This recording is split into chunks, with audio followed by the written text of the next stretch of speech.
મોરબીમાં જગન્નાથ ભગવાનની ત્રીજી રથયાત્રાનું ભવ્ય આયોજન કરવામાં આવ્યું. મોરબીમાં જગન્નાથ ભગવાનની ત્રીજી રથયાત્રા સ્ટેશન રોડ ઉપર જડેશ્વર મહાદેવના મંદિરથી શરૂ થઈ હતી.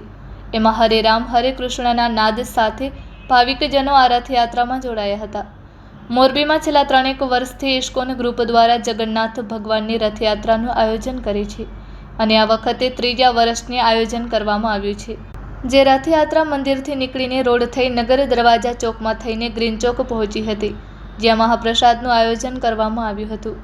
આ આયોજન કરવામાં ગણેશ પ્રભુજી, હેમંત પ્રભુજી, પિયુષ પ્રભુજી, વિનેત પ્રભુજી તેમજ LD હડિયલ, જમનાદાસ હિરાની જહેમત ઉઠાવી હતી.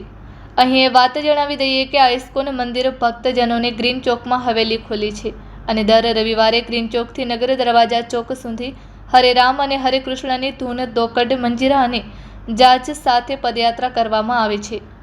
Report by Shrikant Patel, Kutch care news, Morbi.